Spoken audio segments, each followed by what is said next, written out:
All right, cool. We're live. All right, welcome in. I'm Chris at wakeupgaming.com, also known as Wake Up People. All right, and I'm Victor. Name work in progress, but I guess for now we're going to just roll with Massive Banana. And yeah, you can just find me. That's also a work in progress. You can find me at Work in Progress. Work in progress. And I'm Mitchell, also a Blueberry Lover. And you can find me on Blueberry Lover on YouTube.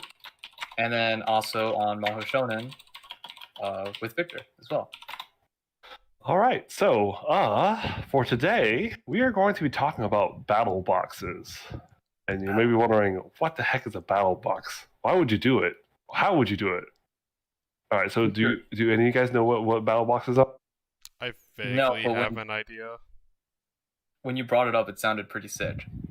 Okay. Well, a battle box is just, hopefully this is, for the Cube audience and the EDH players, is you're kind of designing your own at-home set, and it helps you kind of like engage with other players more, or kind of create a new play environment. So Wait, the idea is, Hold on. yes, You said new set. How's that different from Cube? well, a cube sometimes it can be very daunting because it's a lot when you have to put in how many cards, like 360 cards. You have to worry about the color balances, the mana fixing, the archetypes between different colors and stuff like that. That's a lot of work. And props to you guys who do design cubes, because cubes are fun to play. But if I have to put in the work for that, it's like, I don't know if I can do that. It's just a couple hours of your day per day.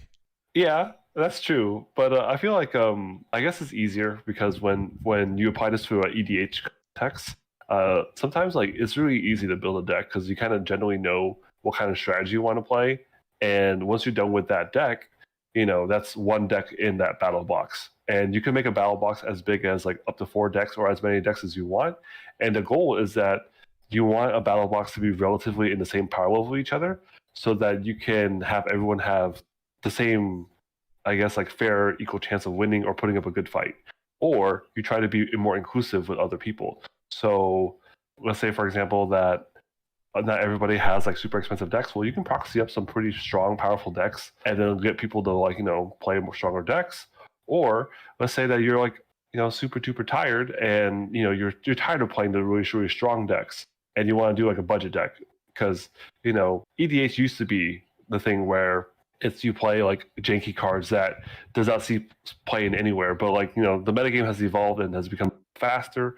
So it's easy to have a battle box of $50 budget decks, so you can kind of slow things down and enjoy the brews and the janks and stuff like that. And basically the world's your oyster. You can build a whatever tier range you want to do. Heck, you can even just have pre-constructed decks by itself, hopefully chosen, you do some research and you choose decks that are relatively the same in power level, because not every precon is made the same way or same quality. Or you can have slightly upgraded precons. That's another fun one. One that I'm looking forward to trying to set together is like a battle box of 10 decks for CEDH, because I always want to play more CEDH, but the problem is that everyone's super intimidated by it, and having decks ready, and you can let people dip their toes in without committing too hard, especially because a lot are super expensive. But luckily, the CEDH community is super friendly with proxies, so those proxy decks are ready to go in general for any CEDH play group. I love me my proxies. Yeah, so by all means, I think a battle box is a great way to get to get more players to play, or spice things up a little bit. Me personally, ever since I moved out of town, that it's tough to find a play group, and I think it's tougher to find an equal power level because being a veteran player, I made one play group here, but they're mostly newer players, and so luckily we all agreed to stick to just precons for now, and the precons have been great. But now they're starting to think about upgrading them, and we're trying to decide on how much of a budget should we put into it, because we don't want one person who happens to have a bigger wallet outscale everybody else. And so having a battle box or can help curb that a little bit. Or a cube.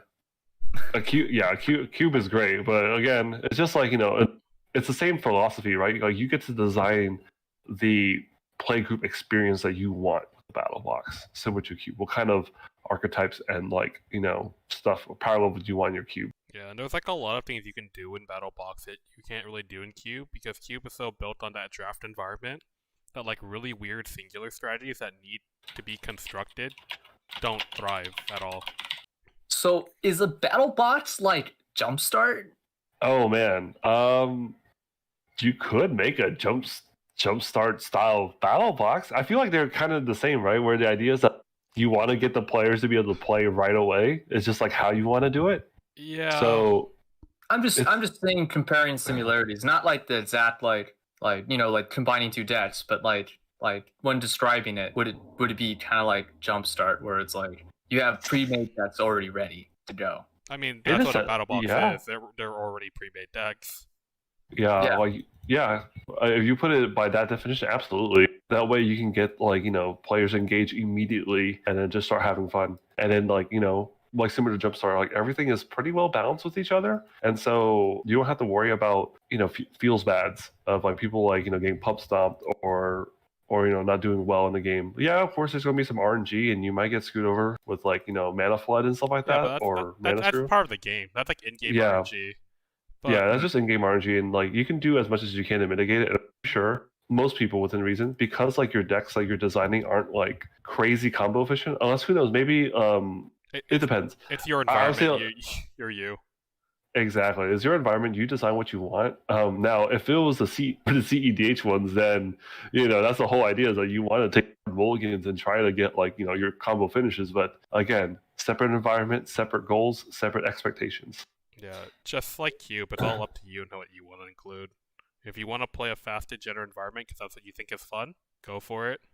I think this is also really good for, I don't know if like the average Magic player, because I know some people that have like come in and out of playing Magic, and what they usually do is that they go ahead and go buy like the like the pre-made core set or whatever, or like the assorted like 120 cards or something like that, and they usually buy like one of those every time that they come back in. Like I feel like that would be really good to like utilize those old cards and make like 20 like 40 card decks or so. And yeah, you can honestly have a welcome back battle box where it's like, hey, welcome back to the game. Let's brush up on your mechanics and get you going again. Do you remember those like old school like intro 40 card decks that they used to give at like local game stores? I think they still do. No, well, they don't, because the last time I went, they have these things called welcome packs now. I'm like, what is a welcome pack? What? It is terrible. It's like a booster pack of like 6 or 7 cards, and it's literally cards that are just like different card types, explaining like, oh, this is a sorcery, this is a creature, this is blah blah blah, like, and then you get like a planeswalker card or something like that, and then the planeswalker.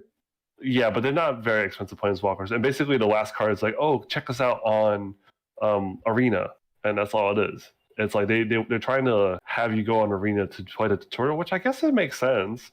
I'll bite my tongue on the planeswalker, because no, I asked, and I think I got like it wasn't a very good one. It was like basically a $1 planeswalker card. No. I asked them like, hey, can I check out what this welcome pack actually is, because I'm like, do these actually are successful? And a lot of people at the local game store I went to are like, it's 50-50, because some people, they purposely put like really, really like underwhelming cards that are not valuable, so that way people don't try to hoard them and stuff like that. And they're designed just for welcoming people. But the thing though is that like it's just 5 to 6 cards just trying to tell you like what card types are. Like, oh, this is a sorcery, this is a creature, this is an enchantment, this is an artifact. And then the last card is like, go to Magic Arena. Well, yeah. It should be like a code or something like that, and like, here's your free pack in Magic Arena. Maybe there is. I don't know. I don't play Arena, but either way, I think a welcome back, tutorial battle box would be a great project to do, and that's like great. But when you talked about how like some people kind of leave the game and come back, honestly, you can even just like, let's say that they did play EDH. Maybe it's just me. I love $50 budget decks, and now that like we've been doing more white elephant stuff and whatnot, at least you guys are. I think having those $50 budget decks is like great for like a battle box, and you yourself don't have to keep the entire battle box yourself. If you have a nice play group and you guys have like 3 of like the $50 budget decks, like I think it could be a really fun like roulette style thing too, where it's like you place them on a little spinning thing on the table, you spin it, or you like decide to roll dice and be, all right, I'm playing this one as like the deck for tonight for this like budget slugfest. Yeah. I think, yeah, one of the really nice things about the budget box and really about Cube is that they're good for your friends who want to play Magic or kind of play Magic, and they've like just got away from the game because they don't want to spend more money or whatever. But whenever they come back or you guys hang out, you can always whip out the battle box or the cube and just like, hey, you want to play this? What's nice about battle box is that it's good for players who like haven't played the game for a while, so they don't even have to think about drafting. They just need to remember how to play. Yeah, or like you said, where it's like for budget reasons, like let's say that like they play just mostly precons, like, but they haven't gotten the taste of like high powered stuff because, oh man, I remember the days when we were playing and we were all like, it was hilarious because one person shows up with fast mana and then it convinces another person to do it, and then the next person slowly save up money, months on end to get more fast mana, and slowly but surely our play group evolved, and I'm here like, well, instead of like us. Not to say that it was a bad thing about like our metagame evolving and we had to kind of adapt to it. It was fun, don't get me wrong. But to leave out the feels bad, you can design a battle box around super high powered cards too. Or, it's, I guess, more bougie baller status cards. Not quite CDH, but like, they have things like Mana Vault, Mana Crypt, and just overall faster, high powered gameplay. And that could be fun too, because especially for people who are scared about spending that amount of money for Magic, I think that's totally fine. And then about the being scared for money, it's also great for new players too. Like if you're trying to get people to play anything, especially with that new format that is now official called Oathbreaker. If you want to get people to try the format without having to build anything, open up the battle box, give everyone a deck, rock it out. Yeah, this is why I was biting my tongue earlier when you were talking about Planeswalker. I was like, "There's a Planeswalker in the pack." Yeah. Introduced to Oathbreaker. Yeah, I know. It's like, yeah, exactly. It's like now that Oathbreaker has gotten like official recognition, it's like hopefully it picks up more. But for the people who are skeptical still, like we were kind of still skeptical. Like we all played a little bit of Oathbreaker. At least me and Mitchell did. I was gonna say a lot of the community is still skeptical about Oathbreaker because a lot of people didn't realize it was official now.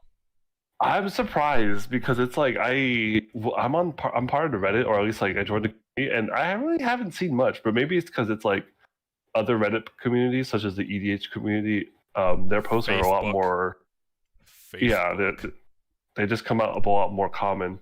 So I thought Oathbreaker was going to die off similar to Tiny Leaders, but you can definitely make a Oathbreaker battle box to kind of like jumpstart people's like interest into this format, which is fantastic. And it also changes up things like if you get tired of playing Commander the same way, it's like, oh well, you can try out this is definitely a new change of pace.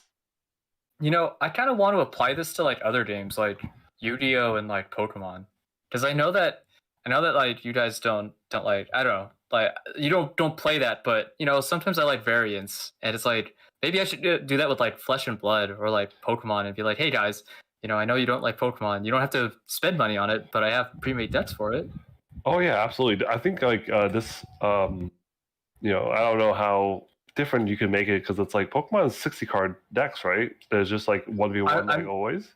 I'm thinking, yeah, it's like 1v1, but I'm thinking like with like these decks, like wouldn't it be best to like have it a little bit smaller, like just for like extra consistency? Actually, what could be pretty sweet that I just thought about too is that let's say that you want to hop back into Modern, but you don't necessarily want to play at your local FNM, so you don't have to worry about proxies being a thing. You could always just proxy up Modern decks and then just have a battle box where it's like, yo, do you guys just want to have like 1v1 Moderns and then like just chill with your friends or something like that? Or let's say one of your friends came by and you have a battle box of Modern decks and you just play some like high powered modern stuff. That'd be pretty fun. Or Pioneer even, you know? Do I dare say Legacy? Legacy, yes.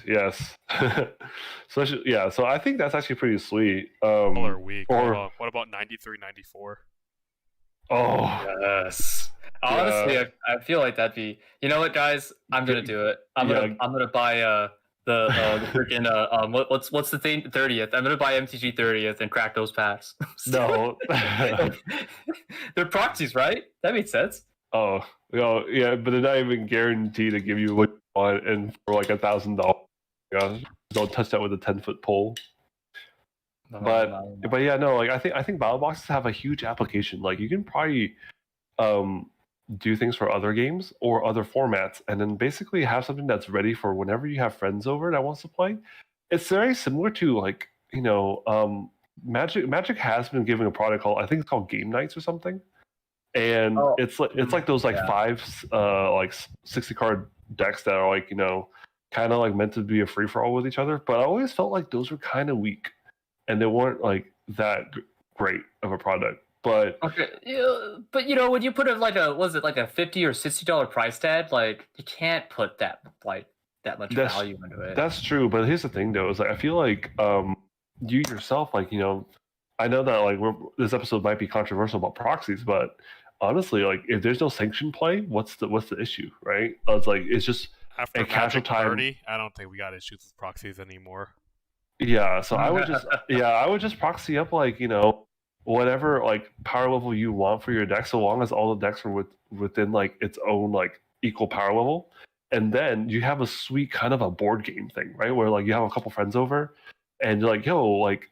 You guys want to play some Magic, and let's say like nobody brought their decks. Well, shit, I got decks for everybody, like, and then that could be a really fun like game night thing too, like a own environment like board game, better than Monopoly. Maybe just probably a lot faster. Yeah, like maybe you just don't want to play Monopoly and you want to play Magic. Yeah. The game will actually end. Yeah, it's like anyway. I'm not even gonna. Tons of anger. That, yeah. Tons of anger. I'm gonna play Faithless Looting and discard my anger. Yeah, it's like I've always wanted to build like something Magic related, and like Victor, you've opened my eyes, because it's like I'm like, man, I have to make a cube, but now I can make decks. I kind of made decks before, but I didn't think about it like in this sense. I made like I love to brew and stuff like that, but the problem that I have is that if you kind of like translate it to real life and you actually have all these decks, if you're a busy person or it's hard for you to go out to your local game store and play some games, a lot of decks are going to end up sitting on the shelf and stuff like that, and or in your binder, or not binder, your like card, your case carrier thing, your deck boxes, and they might not get to see play. But when you kind of have a battle box, and it'll increase the likelihood of actually those decks being seen play, and I think that's like the best way to go about it for any kind of brewer, or if you have friends over who are willing to try it out, For sure, yeah. Not it's like purchasing like a $50 deck or something like that could be really daunting. And then I think the daunting part is like when they look at the shelves and they see all the product Wizards of the Coast, and they're like overwhelmed by like 10 commander decks, and they're like, I don't know what to get. Not to mention too is like it just feels bad. Like let's say like some to go to your local game store or your big box store and sees all these products and buy a deck, and then they ask like the Reddit community like, oh hey, is this deck like worth it? Like, and then people will be like, oh no, this deck would have been better, blah blah blah, and then like that's wasting your money, dumb peasant. Yeah, know your place. Yeah, exactly. My goodness, it just feels bad. Buyer's remorse always feels like making a battle box. You kind of take away that like paralysis by analysis situation, and like, hey man, like we're just here for the games, and who knows, maybe like let's say that if you did design a pre-con styled battle box and they love a pre-con, now they can go out and buy their own pre-con, and then like they work on it from there. It could definitely help out a new player a lot. For sure. For sure. Yeah. So like, if you guys were to build a battle, what would your reasons to build it for? Like, would it be for budget decks, like to power down? Would it be slightly above precons, Oathbreaker, tiny leaders, modern, legacy. What kind of formats? Why would you build a battle box, and for what format? Well, I think for me right now, well, I have my cube, and you guys all know that. So I wouldn't go out of my way to build one, but if I had to build one, it would probably either be right now between Brawl and Commander, because Commander is always good, and it's a format everyone plays. Wait. You said Brawl. But Brawl is just Commander with a standard card pool, right? It's half the 50 card pool, but at the same time, you can just I don't know why they did it. They locked it into standard. It'd probably sit around more like Legacy Brawl. I guess that's fine, because I was thinking would Brawl be interesting if it used the modern card pool or the Pioneer card pool? It just needs an extended non-rotating card pool to play with. That's true. Sure. I do agree. That's why I was wondering, could house rule something like that? That'd actually be pretty sweet. A Pioneer or modern limited card pool for Brawl. That could be fun. Yeah, it's super cool too. I like Brawl because it's 1v1 Commander, but no one plays it. And so the only way to get people to play is hey, bro, you want to play this Brawl deck? Yeah, that's true. Well, I think it's also because it's when Brawl first came out, it had a lot of negative content, right? Because it was thrown to Eldraine, and I think it came out right before COVID.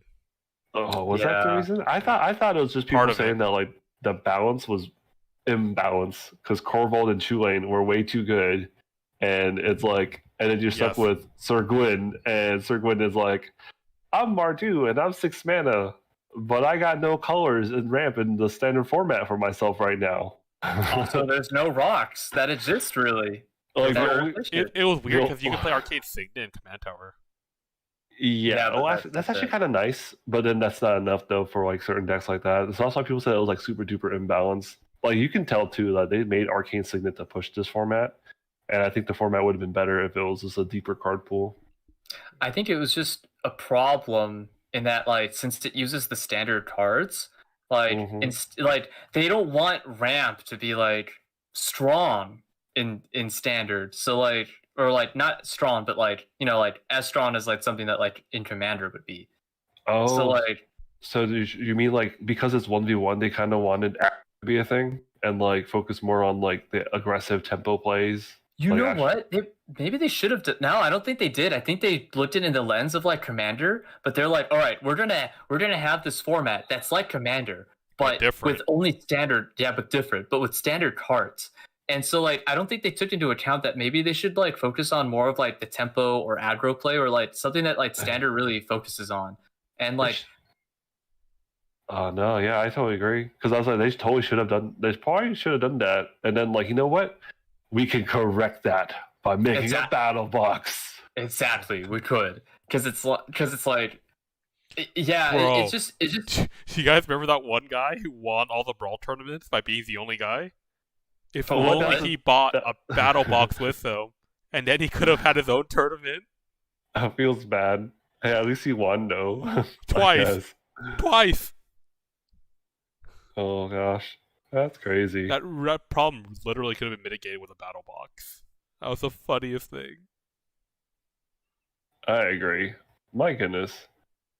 But yeah, guys. To the viewers out there, I say give it a shot. You should definitely build a battle box, and you'd be surprised. It could be really fun. Okay, let's go through a little puzzle thing real quick. So let's say I want to build a battle box to get people to play Commander. Because Commander is the most popular format. At the same time, assembling 100 cards together, built around a singular Commander is kind of wild. Yeah. Okay. How would I do that? My idea would be partners. You would utilize the partner cards, and you'd make 2 30-card decks, including the partners.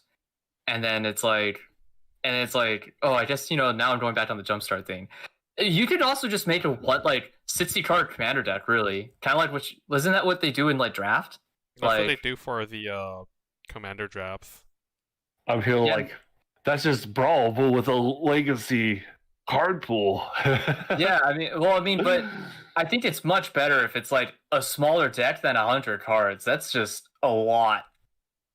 It is. I do agree that it can be very daunting, but we have so many good resources now, such as EDH Rec and Moxfield, that you can probably just build whatever you want to build. And I know, yeah, you still have to make a decision on what kind of themes you want to go for, and that could be very daunting. But for a good battle box, I want to say like having 4 to 8 decks, assuming your pod is 4 players. That way, there could be some like permutations and variety, and then just try to pick like simple, like 1 to 2 color decks, and try to hit different themes. And then that way, like have a life gain deck, have a counters deck, have like a artifact deck or recursion deck, stuff like that. Like stick to those themes, and then just look up different like archetypes on either EDH Rec or Moxfield. And then in terms of like putting the cards together, that's where it's like you can decide on what kind of budget you want to do. If you are wanting to make like $50 budget decks, it's very possible and very doable thanks to Scryfall. It has like a little option of you can actually click how much money you want cards to be. Nice. Which is Scryfall, the much better gatherer. I know, but Scryfall has been so great whenever we White Elephant gift stuff, because that actually helps you like make a fluid $50 budget deck so much easier now. Scryfall or Moxfield? Both. It's like because in tandem they're like they're just like partners in crime.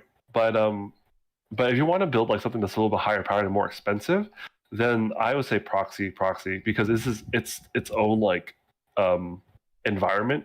There's no sanctioned tournament play, so you don't have to worry about like legality and stuff like that. The idea is that you want to design a play experience that is enjoyable for everybody. And there's lots of websites. I'm not going to name any, but there's plenty of websites out there that can like make proxies that are pretty good. Or you can go, ideally you want something that looks pretty because you can be proud of your battle box. But worst case scenario, you can always just print out paper and like write it on and slide it over like a basic land or something like that. I'm gonna go to the local FedEx and. I was gonna say that's not good for new players. It's not good for new players. I totally agree, but I'm just saying that like you could do that for playtesting reasons, and then before you finalize it, then you go ahead and print out like legitimate sheets of it, and then cut it out, put over cards, or use any kind of proxy making websites. Because there's so many good ones out there, and I'm pretty sure that you can probably Google or YouTube it, and they'll show you easily how to make it. Wait, but if we want to be sponsored by Wizards of the Coast, we can't. Exactly. Can't talk about proxies. even though they print proxies. I mean, I know. It's like what is this hypocrisy? I'm really fixated on this jumpstart like similar thing, like with like partner commanders and all that stuff. I really want to. I got you, but that's not a battle box. What? That's not a battle box? Oh, is it? No, that's an entirely different thing. I feel like it can be because it's like in the context of like it's its own environment. You have preset things, and you just gotta like keep definitions rigid. And battle boxes are not that. They're not. I guess there's the whole jumpstart thing is more fluid because you have 2 different packs put together, right? Or 2 different stacks of cards. Like the 3 types of boxes are like Cube, which is the draft environment. Mm-hmm. Jumpstart, which is the Jumpstart one based off Jumpstart, and then battle boxes, which is basically a pile of decks. A pile of pre-constructed decks already made. Yeah. Yep. I mean, but like mine would be pre-constructed decks already made. But that aligns more with Jumpstart. But you've mentioned like having 2 different packs of partner commanders, which is very similar to Jumpstart.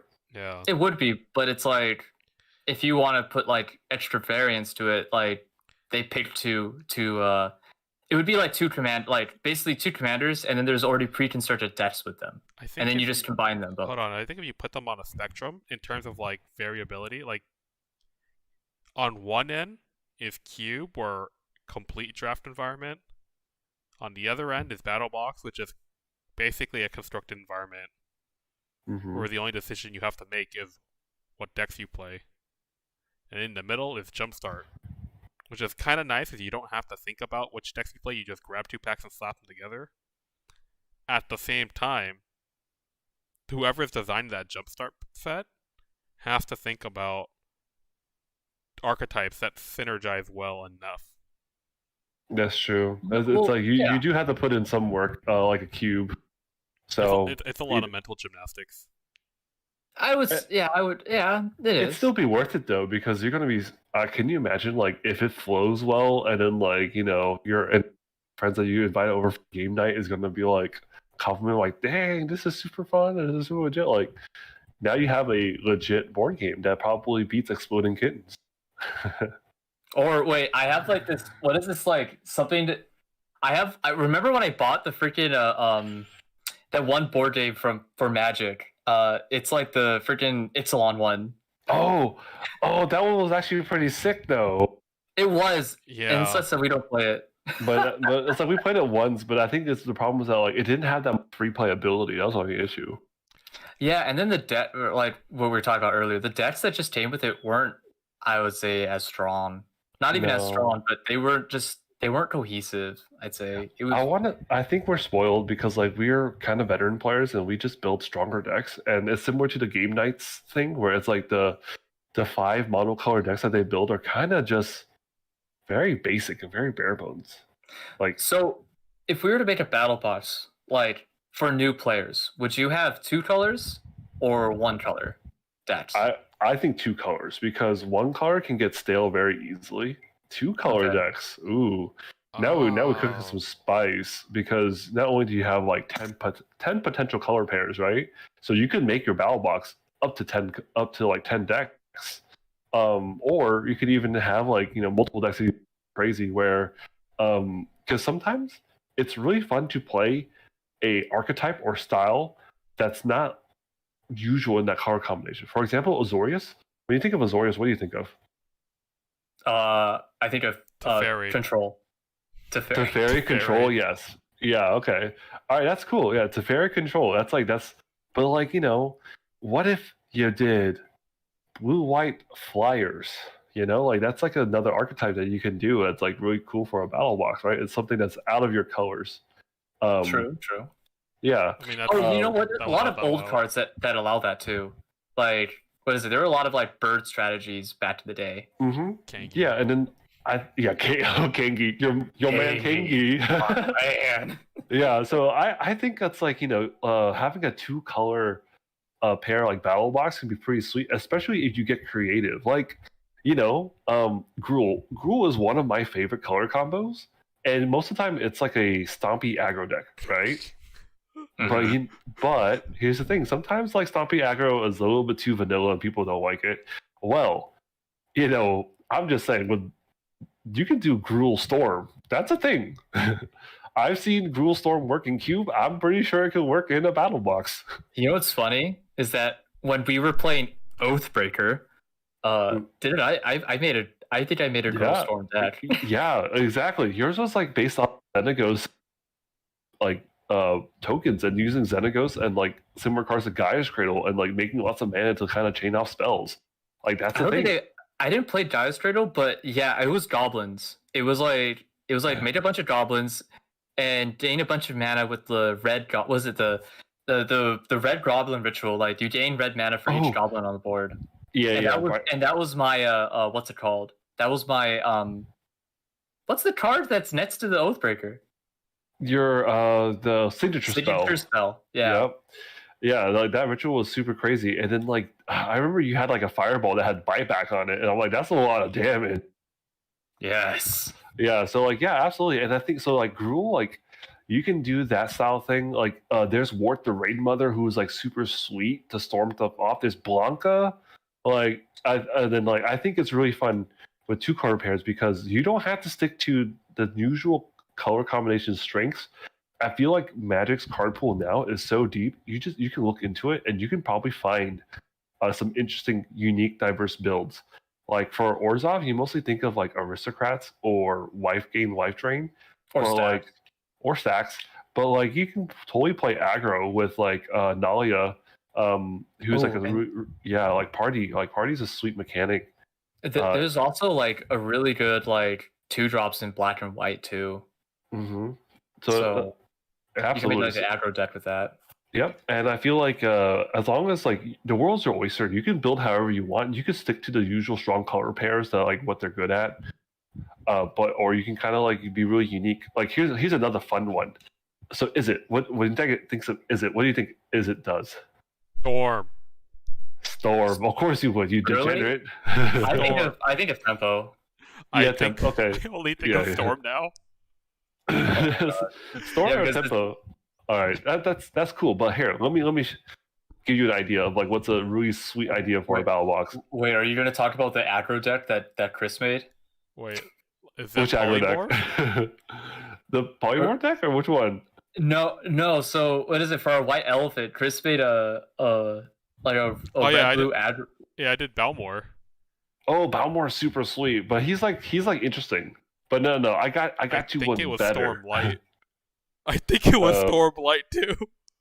Yeah, no, I have I made a budget Balmor because I kind of wanted to surprise people with that one for White Elephant too. But dang, Balmor's sweet for uncommon.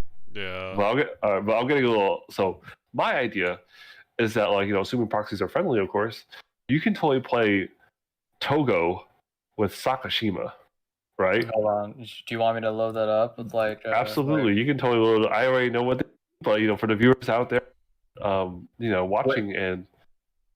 Wait, did you already make it? No, I have not made it yet, but it's just like I love to brew. So this like making a battle box is ever brewers because you can give people ideas and hopefully some of these ideas that I'm giving to you guys out there, you guys will make it and you guys can tell me if the deck works or not. Yeah, you just that's actually the cool thing about BattleBox is that you can build decks you want to play, but you'll never have the chance to play. Yeah. Or you don't have enough time, except when you're with your friends. Now everyone gets to play your deck. Mm-hmm. Yeah. Play my deck.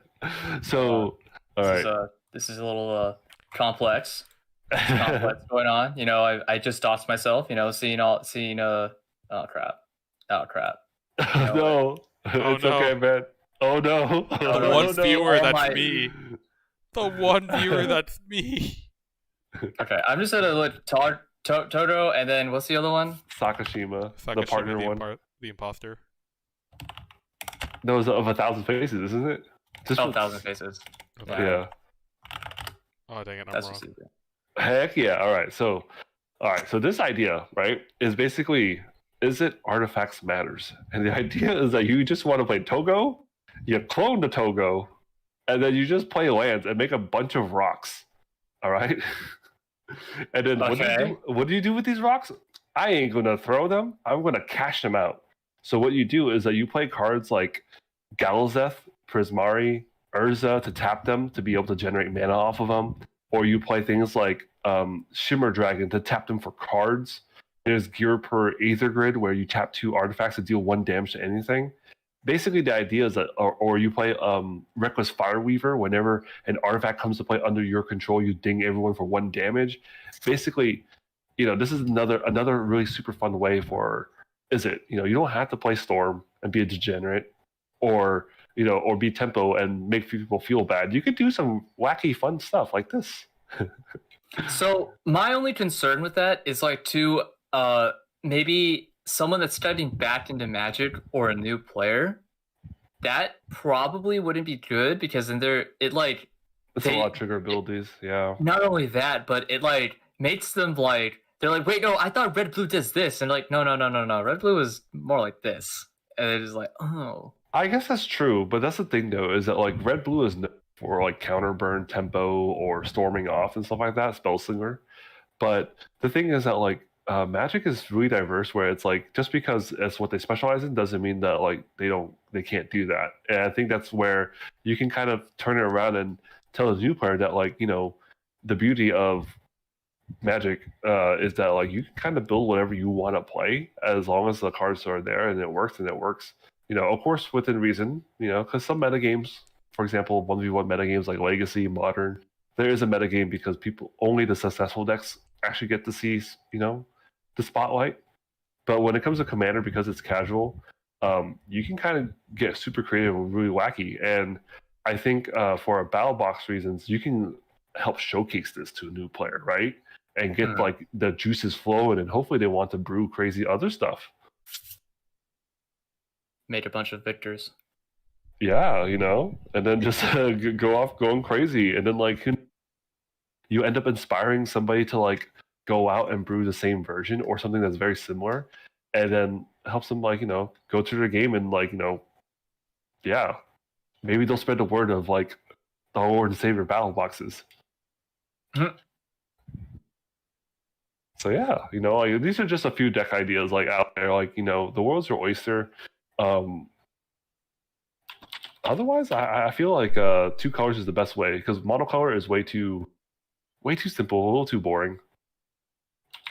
3 colors might be a bit too complex. Yeah, 3 color. I feel like 3 colors a little bit too complex, unless you're like, you know, unless you know that your play group or your group of friends has played a little bit of Magic before, and then by all means, yeah, like 3 color battle boxes can be super duper fun. I was gonna say, it really does depend on who your target audience is. And even then, because it's a battle box, you can honestly add really good mana fixing. Yeah, that's true. Make mana not a real issue.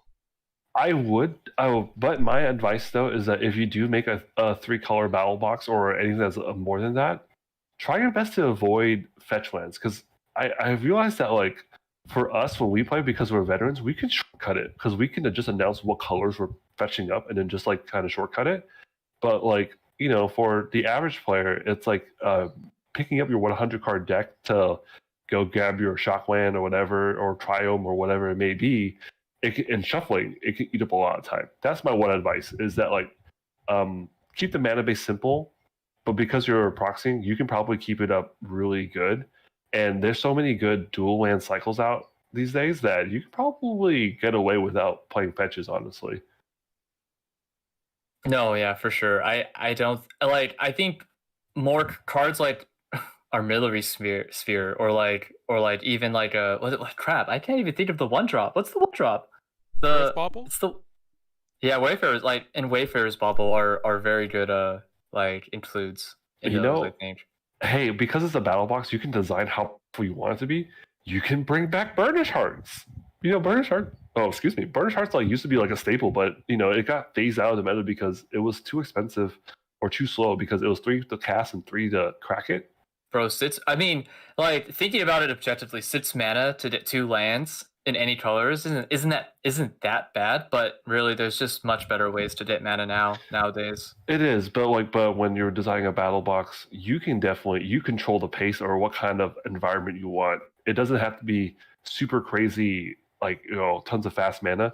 You can have a battle box that just has like sweet mana fixing, and then, but like, you know, you don't have to include things like Mana Crypt or Mana Vault. Just play with your like 2 mana signets and stuff like that, and like Dominus Reach, Cultivate, and you know, let's say you're playing Rakdos, right? And you know, Rakdos got some sweet recursion. It'd be pretty sweet to like, you know, value plays, right? It's an artifact too, and Rakdos has some artifact synergies lately. Like, you can kind of get creative and play whatever power level you want. Keep it mid power. Bring back like, you know, oldies that were pretty good back in the day. I hate you, Victor. You're making me want to build something. Yes. Good. It's all part of the plan. Hopefully our other viewers will agree. It's just me. It's okay. Well, hopefully, you know, people will enjoy battle boxes as much as like we do. And you know, for anyone out there who's trying to get into Oathbreaker or get into any other formats, or want to like, you know, be more inclusive with your friends, or just you don't even have to do it just for a game night with friends. You can bring a battle box to a local game store, and you know, if you feel comfortable with other people touching your stuff. Yeah, I guess that's true. But you know, I imagine that like you probably get the a feel for your community, and hopefully they're respectful and they're good hygiene, and you can definitely like introduce people to playing either budget decks, Oathbreaker, or maybe even CEDH, right? Because like CEDH is one of those things where it's like a lot of people are too scared to try it. But I say, like, if you give it a try and understand the philosophy behind it, it could be enjoyable and a good change of pace. Yeah, agreed. Yeah. Agreed. All right. The council has spoken. We have agreed. Battle box, good. Yep. Battlebox, fantastic. Give it a try. Tell us what you guys want to do, or what kind of themes you would build around, and let us know how it works out for y'all. If you guys want more deck tech ideas for battle boxes, let us know as well. I keep brewing crazy deck techs, but I'm here like, Bro, none of just these- look at this man's like Moxfield. Like And he can turn uh, any of that, because they're about equal power level, into one battle box, and it'll probably be a fun experience. Yeah, and then if you guys like Good also lord. want people to precons upgraded, I've also made a couple of those too, because some of my friends were wanting to upgrade their precons and whatnot. So, can you imagine a Livann battle block? Oh, the Livann color No, pairing. don't start with him. Can we just make a Livann battle box? That'd be actually that'd be hilarious. For you guys who don't know, we have a phase. Maybe it's still an ongoing phase. No, Livann- it's not a phase. It's not a I phase. have an unfinished Livann- Livann deck somewhere. Livann is LAV Livann. With two A's, I think. Livann. Oh, that's Oh, right. LIV. Okay, yeah. Livann is such a sweet card and so underrated. Baldur's Gate, unfortunately, is an underrated set. But yeah, there's some pretty sweet gems. Oh man, Livann. God, that card. Livann. It's blurry on my no. end, so leave it there for a bit. But Livann. Oh, Yep, a Livann battle box. That'd be bro, hilarious. like it's Yeah, like man. imagine like all the combat tricks in each color, and you're just like, I swing with Livann. Do you block? I block with my Livann. Oh no, it's a pump spell pump off. I'm about Who to. can get the most swole? Who can get the most swole, or I'm gonna play who can dig through shrink time. the other Livann? Force of will. Dig through time. Force of will. Oh, man. My Uh, Livann is full Here's now. the thing though, is like Livann, it doesn't matter the resolution, it's the cast trigger. Yeah. So Livann is a pretty fun card. So yeah, like the world's your oyster, you guys. Y'all can build whatever y'all want to build. If you guys want to see some sweet deck techs or any other ideas, give my Moxfield, I guess, a follow at massive_banana, or comment down below what you guys want to see. Because sometimes I just enjoy making these because I just want to see people play more Magic and stuff like that. Yeah. So yeah. Real quick, I know I kind of started the conversation, but did we ever specifically say what would make a good commander battle box? A good commander battle box. Ooh. I was thinking like the partners, but that's just my opinion. I think partners and backgrounds. And Oh, if really? you, because it's like, I don't know, because I feel like they don't get enough. Okay, partners do get enough spotlight, but backgrounds don't. Well, I no, because don't think backgrounds are I don't new think- to Baldur's Gate, which was an unloved set. Yeah. And maybe it's just our bias, because I'm just saying that like Livann is a sweet card, and there's some other sweet backgrounds out there. That that you can build some really fun decks. Like one of my favorite is Aranus Goomstalker with Street Urchin. That's such a sweet deck. Oh, It's so dirty. it's super dirty, but shoot, you can even make an Aranus like battle box, because Aranus with Scion of Hauser is like build your own cheapo depot Sylvan library at home, because every time you were to draw a card, you look at the top two and dump one. Well, you can dump the land and then just get it back anyway. So it's as if the land was in your hand. That is pretty So- good. That's actually really cracked. Yeah, like I'd agree with the backgrounds. Yeah. like- I think that's fun. Otherwise, like, Wait, If you were to do I know we kept saying build, but you don't actually have to build, quote unquote, a battle box. no, you can literally just copy and paste other too, as long as like they're relatively in the same power level. Like, make sure that if you play fast mana in one deck, include fast mana in the rest of it. And or just, ways to like slow down the fast mana. yeah, exactly. That too. Okay. Because for me personally, I think if not, I think tricolor is really fun. But for beginner's sake, I think two colors are fine. And No. with two colors, you can definitely do quite a lot with it with partners and backgrounds. it also like gives it more of, I feel like, an identity, like with the decks. Like tricolors, it's like you get like three different color combinations to create an identity for the deck. While it's like two colors, it's like you're really like focusing on like Simic. You're pretty solidified. Yeah. I guess the one thing is that if you do a 3-color deck, I would suggest when you go on EDH Rec, you should probably pick a deck that is probably not in the top 10 of its color pie. That way, you actually have to, get a little creative with the brew that you're brewing, and that will help give that deck a little bit more, identity. So the deck doesn't kind of like auto build itself. But if you're okay with like just playing things that are pre-made, by all means, it'll save you a lot of time too. But it's always more fun when you put your own pizzazz into it. Mm-hmm. And if it's too daunting, sorry. No, it's fine. You keep going. If it's too daunting for to like make a new deck, I feel like if you want to spend the extra money, you probably could just buy like a bunch of like dual decks or so. I don't even know if they make dual decks anymore. No, they don't. But I was gonna say like the new set is coming out with a dual deck. Which one? The Lord of the Rings set. They have a dual deck. Oh no. It's yes and no. It's a starter set, but yeah. It's it's kind of like remember the old Planeswalker decks that we used to have? It's that equivalent. So they're not meant to be very powerful. They're meant to, to be honest, if you want to design something that's more for beginners, it could work. It definitely could. Yeah. I was gonna say like that wasn't where he was going. He was just saying it was there for them. It's possible, yeah. If you want to build a beginner introduction battle box, just it does cost a little bit extra money because you're buying like product for it. True, but I guess like the best ways to close things out, I would say that step one is, what is your target range? Is it for beginner players, veteran players, maybe somewhere in the middle, or you want to try to like introduce them into a brand new format? Step number 2 is picking like what kind of power level or budget you want to do. And then step number 3 is when you kind of like do all the deck building of like, okay, I'm going to flush this out, test it out a little bit, make sure everything looks relatively equal in power. And number 4, bring it to your play group, bring it with your friends, invite some friends over, maybe go to your local game store. And step 5, profit. Have fun.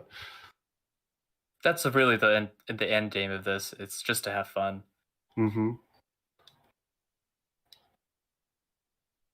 All right, guys.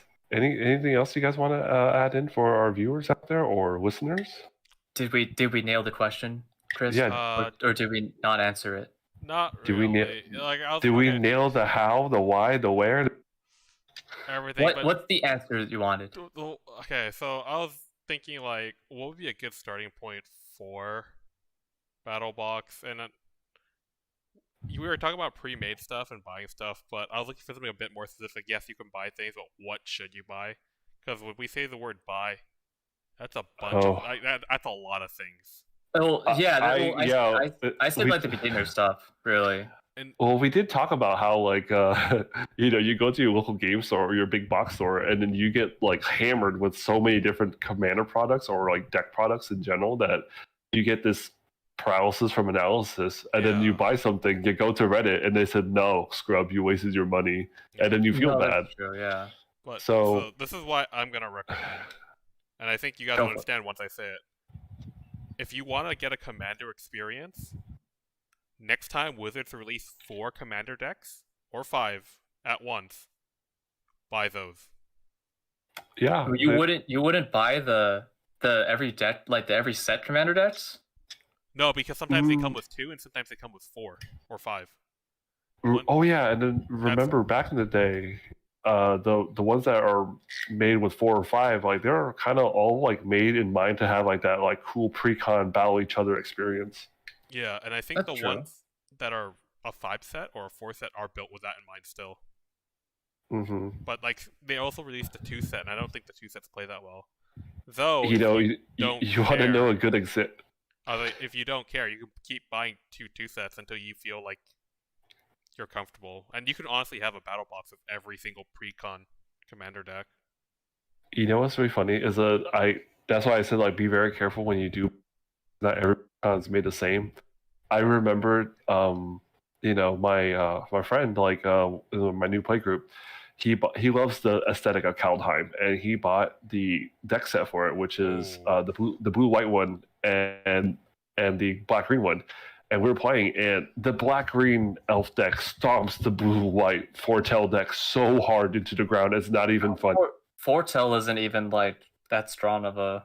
That's the thing is like it was a foretell / like blue white spirits deck, and it's just like it just did not compare. So that's why like be very careful about like some precons are not all precons are made equal, but the ones that are made with like a set of 4 or 5, they do tend to play better with each other. Like the Battle for Baldur's Gate ones, those are great. Those are the ones that. Oh, sorry. No, it's like you can accumulate like over time and then use the ones that you like in your battle box. Yes, that's what I would definitely recommend. Accumulate over time, and then pick your favorite ones to be pre-con battle box. That would be pretty good. Or you can just be a victor and then just brew like crazy. And Yeah, but not if it's a new player. They're not going to have like the extensive knowledge that a victor would have. Yeah. or just follow me and it was like I can show you the world. Oh my goodness. Disney, please don't get us. Okay. Hey, we are allowed to have covers. That is part of the YouTube rights. I don't know. Disney's gonna find a way. Oh man. But yeah, so I think that should wrap up what a battle box is, why you should do it, how you should do it, and hopefully you guys can have some great stories that you guys can tell us about of your battle box experiences. Because I'm about to go make myself a battle box probably. Me personally, is like I'm trying to like I think I want to try to get into CEDH more. Oh well, you're a Q player, so you already have a lot to. Yeah, but for me, it's like I think I would make it either a $50 one or a CDH one because like we kind of play in that middle like high power optimized already. What would you build, Mitchell? I've already brought it up with like the partner stuff. Partner stuff for sure. Okay. Yeah. Like Alright. yeah, I know that's not really considered a battle box. No, and because it's going to be like kind of like Jumpstart, but it's gonna be I'm still gonna start, and I've been working on something similar, so we can definitely talk about that in another episode. All right. But I mean, other than that, if you really want me to make a battle, totally could, but that's not really piquing my interest right now. No, that's fair. I was just wondering if you really had to pick a theme or something, but no, I can respect that. Like I think you want something even more spicier. Yeah. Even though I don't like spicy food, I like building spicy brews. Yes. All right. Maybe we should make an extra Moxfield. It's called the Spicy Brews. The Spicy Maho Boys. The Spicy Maho Boys. Oh my goodness. Can we have like our friends are not here, but like the 5 Maho Boys, and then like the red is obviously spicy. And then like caliente. Yeah, caliente. Yeah. What were the other? We name different flavors of spice. But yeah. It's just I'm not even gonna bring that up. Never mind. Yeah, I know. Yeah, I don't know where you're going. We done here, guys. Right? Yeah, I'm done. All right, I'm good. Should I start signing off? Yeah, sign off, man. Yeah. All right. So again, Chris at wakeupgaming.com, and I got socials on my other profile at wakeupgaming on youtube.com. All right, and my name is Victor. For now, yeah, just Massive Banana. You can find me on my Moxfield page, or I'm also with Mitchell on the Maho Shonen channel as well. As in terms of like other content, I'm still working on it and figuring things out. Everything's a work in progress, like we all humans are. Bro, I'm excited for the content that you want to make. I'm excited. And then you could also find me at I'm Blueberry Lover. I'm Mitchell. And you can find me at Blueberry Lover YouTube, and also Maho Shonen, where we will also upload this podcast. And then hopefully we have also upload other interesting videos like spicy brews and Spicy gameplay brews? videos. Yeah. Oh man, gameplay videos with the spicy brews. Oh yes. Oh yes. Caliente.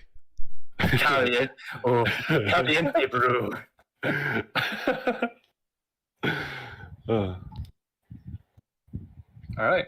I think Alright. that's a pretty good recording. Later, guys.